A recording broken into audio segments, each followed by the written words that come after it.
so walk through vain Mogra. So walk through Gale. Good afternoon and welcome to the Ballina Fringe Festival's online tour of the art and architecture of the Icehouse Hotel. The Icehouse is the key corporate sponsor of the festival, and as always we really appreciate their support. The hotel is a major supporter of the arts in Ballina and also has a rich collection of artistic treasures with works by leading Irish artists like Gale and Tyrrell adorning the walls alongside works by local artists. So we are going to get a glimpse into the art, architecture and history of this jewel in the crown of North Mayo. In its old days, in its formative days, the Icehouse was the centre of the Moy Fishery Company. And the Moy Fishery Company managed the waters of the Moy, the fishing rights, and up to 30, 40, 50,000 salmon a year were caught here. It was a tremendous part of the town. The fishery company employed 1,500 people at one time. That was an enormous amount of people, an enormous amount of factories in today's terms. And below us here on the river, you have the Crete Boom, the concrete ship which came from Farrell and Furness in England. In the 1930s, it was brought in to ease traffic in and out of the quay here to stop the river from silting up to allow the ships in and out. Believe it or not, the Crete Boom was one of 18 built in Farrell and Furness during the First World War, and she saw service in the Baltic. The shipping was a very important part of the commercial life of Ballina. They brought in ice from Norway and Scandinavia when the ice here wasn't sufficient to keep the icehouse supplied. And you had traffic going out, cattle, sheep, farm produce. Even during the famine, when people were protesting about food being exported, it was being exported through the quay here. How many people lived in the icehouse? Not many. The little family, they were Scottish, and they would have lived there with their servants, maybe 9, 10, 11. People, of course, worked downstairs. People boxing salmon, looking after the salmon, getting them ready for export, because remember these salmon were on the London fish market the next morning out through rail, a very confined system that they had to meet every day to get stuff out of here at 4 o'clock to be in the London fish market the next morning. The catches were enormous. They used to have staked nets on the river down there, and in 1 hour they pulled up 5,000 salmon, and these were boxed, crated, shipped back over to London, trains and that. Okay, so this obviously is the original icehouse. It's a protected structure. It was a working icehouse up until the middle of the 20th century, and then it fell into disrepair. But you can think of it almost as a hinge, and from that hinge, 2 long arms sort of radiate. This is one of them here, which we call the spa wing. And this was really a discovered site. It didn't really exist until we looked at the lease maps and we discovered that our red line, our property line, was in quite a bit. So we took away the bank and built the spa wing and then reinstated part of the car park on top of it. So this is the second wing that radiates from the original house, and this is where most of the bedrooms are located. And what was good here is we were able to use the dramatic change in level between street level and river level, so that on the street side the building is just over a story high, but on the river side it's a full 3 stories high. And that allowed us to get that efficiency of use. So this is the bedroom block, and this was sort of really conceived as a sculptural element, as a counterpoint to the original house. The stone pattern is inspired by the rock formations we find in the west of Ireland, like the Cliffs of Moher and the Burren. And architects are always looking for patterns and for geometry, and the rock formations over here are extremely geometric. All of the hotel rooms face west, so they face the Leek Forest and the estuary. So therefore the design decision was very simple, how to design these rooms. Just put a big window on the gable wall, so when you walk into the room you see the beautiful forest and you see the beautiful estuary, and nothing else is really needed. Even the bed is positioned so that it's looking out the windows. So this is the main dining space that was added on to the original house when we were doing the work. It faces west. We get the evening sun whenever the sun decides to shine in County Mayo. And this links in to what was the ice chamber, where the ice was stored, originally 2 rooms. And this end arch, of course, would have been closed in to keep the ice cold And we opened that up as part of the works so that the two dining areas were linked.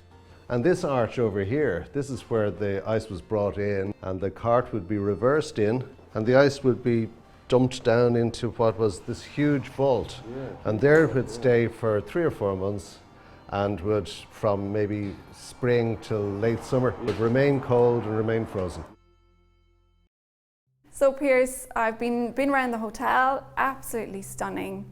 I feel like this fusion of old and new, the kind of Victorian with the modern contemporary. It's like you kind of drop into pockets of different time periods, quite a dramatic way. Can you tell me about the process of coming across the hotel, purchasing it, designing it, the whole thing? Essentially, this was a house that was nearly falling into the river.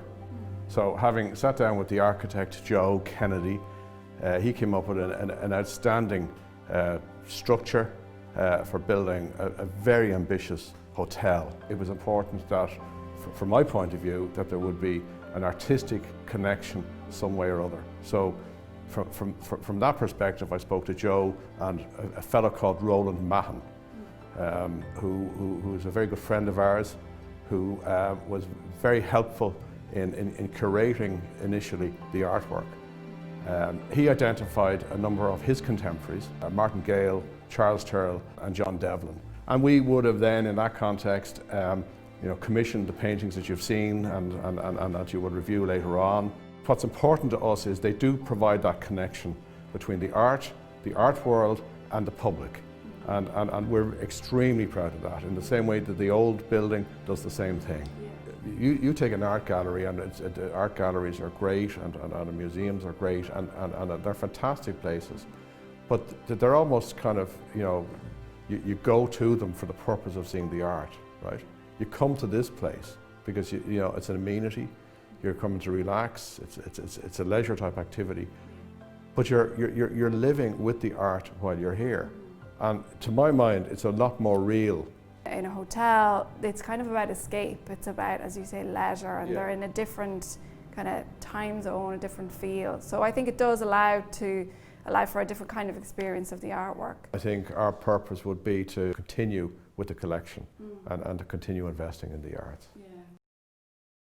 And in commissioning the artwork, it was very important that we had a team, and we had Roisin Hogan, Ro Mahan and Joe Kennedy, who selected and worked with the artist, and were particularly important in terms of the rooms, and each individual room has its own unique painting and print, and again they went to great efforts to compile those and put them together, and they're quite special.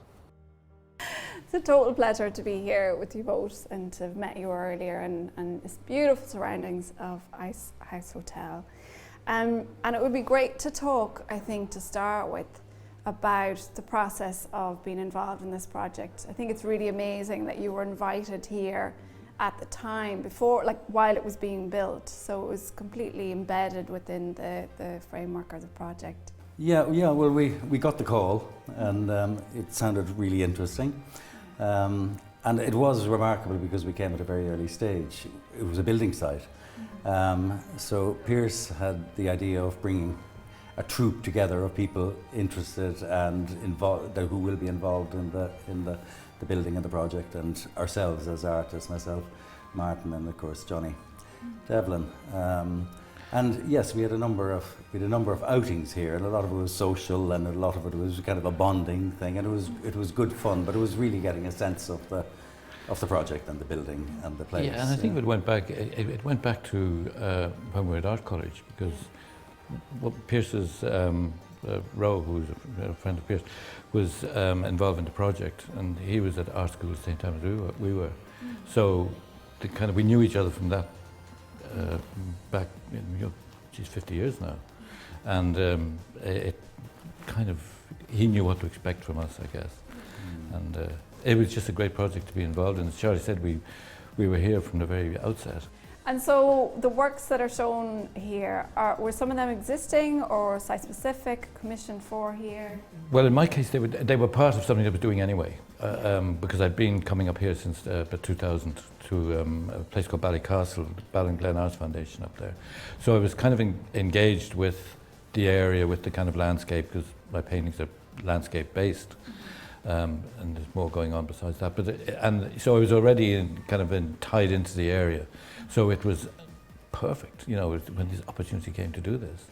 And I already had done, I suppose, the groundwork in the sense that I got to know the area. So, and I felt that I could bring some of what was here into the ice house, you know, without it being, you know, illustrative of the area. I was very taken with this concrete boat, which is sitting in the middle of the estuary. I believe it's called a crate boon. I think it's called for the concrete boat. And the idea of a concrete boat is so incongruous that it was fascinating. So we have that, and then we have a boat. I mean, you know, a boat which you would expect to float there. I don't know the story behind the boat. I don't know how it came to be there, but presumably it floated at one point. Totally. How about yourself? I wouldn't do sort of site-specific too much, or kind of thematic, or you know, whatever. Yeah, they're very much just off that moment in time. But knowing the building and knowing the kind of what was coming into a kind of an interesting modernist mix building. Yeah. I knew they'd work here.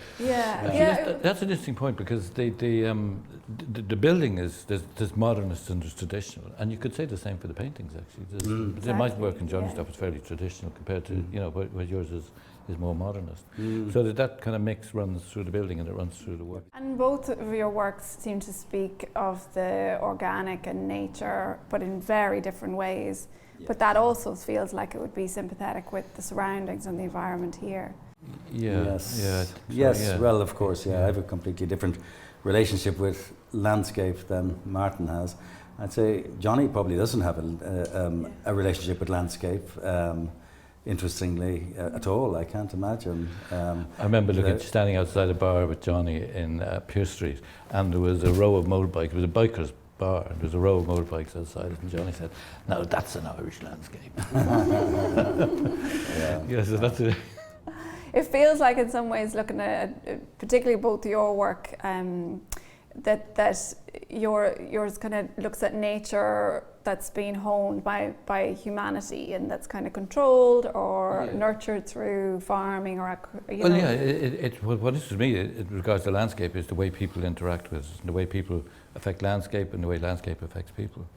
So when this area is particularly interesting because it goes right back to the Neolithic times. There's Neolithic farm sites out towards the Cage of Fields, which is 20 miles from here. And you know, and the landscape has affected the people, and people have affected the landscape, and they interact. And that's the area that I'm interested in. You know, I don't paint scenery. You know, it's always about something else. The landscape happens to be the kind of arena where the thing is set. You know. Yeah, and I think you mentioned previously that that's kind of similar. Like, it was something great you said, that you don't go looking for the landscape finds you. Yeah.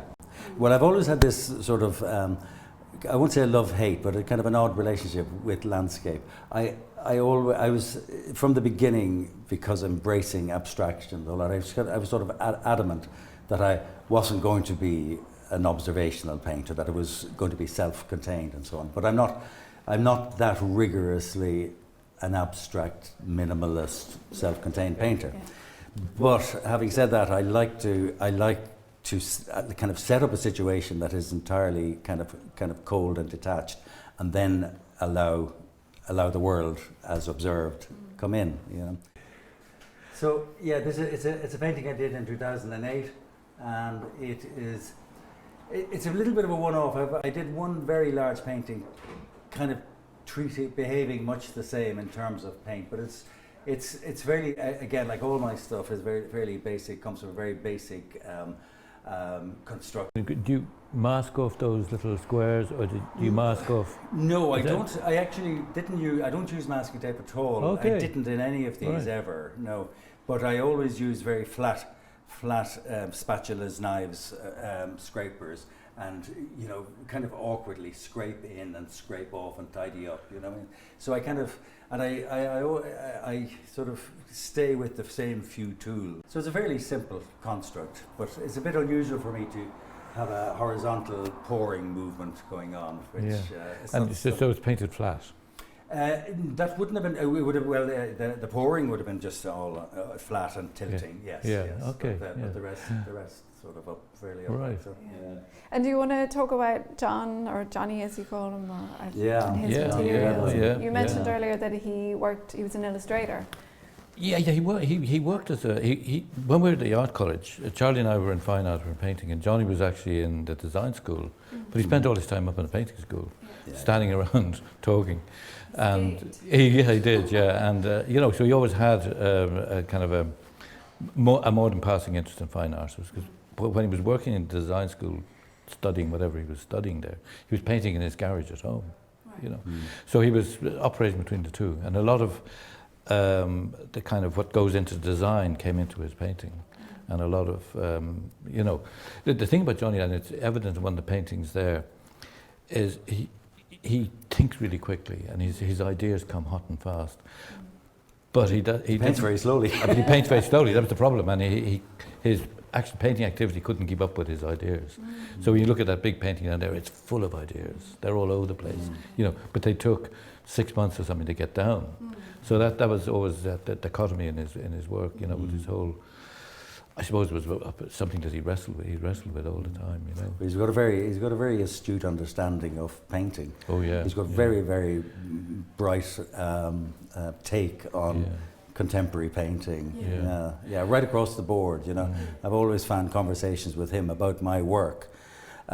You'd imagine that he wouldn't even, understand the language. I'm always very refreshed. I find it very refreshing talking to him about my own work and how he's right in there, even though he's in such a different arena of painting. Sure, he was right in there from the art school, and he'd be standing at your elbow.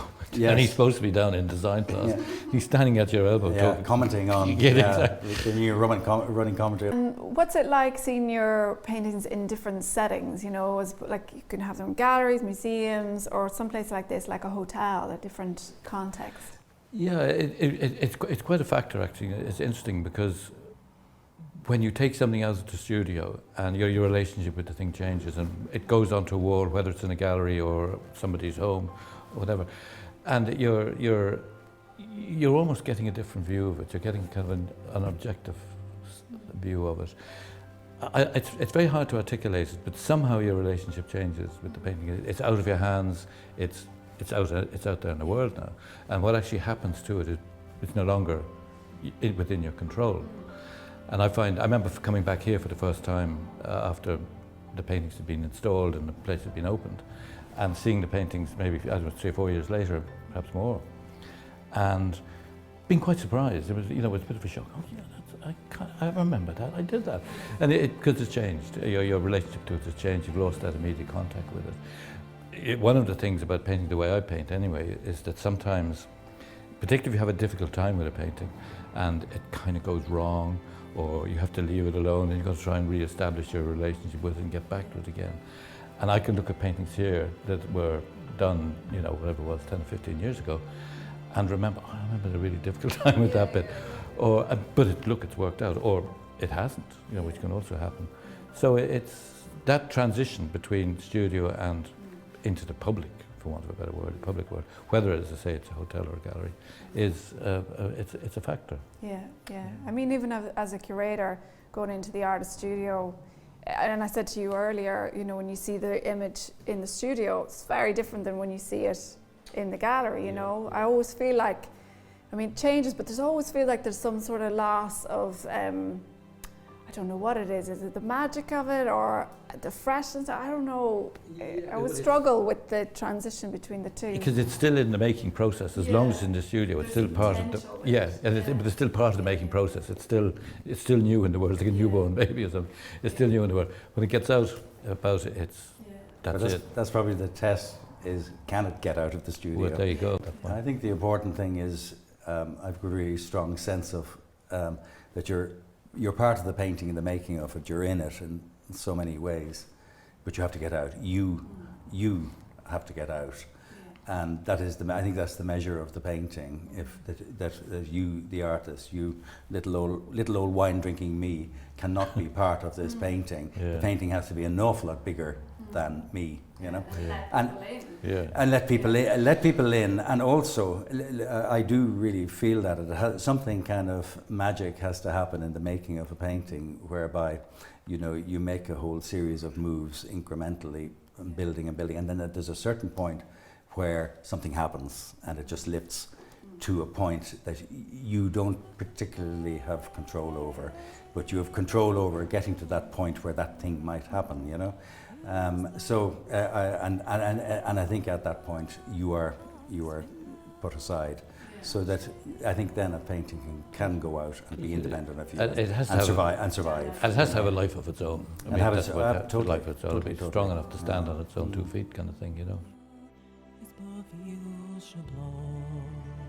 Is toch niet mee da Valentin agus níl si dá glí mar atá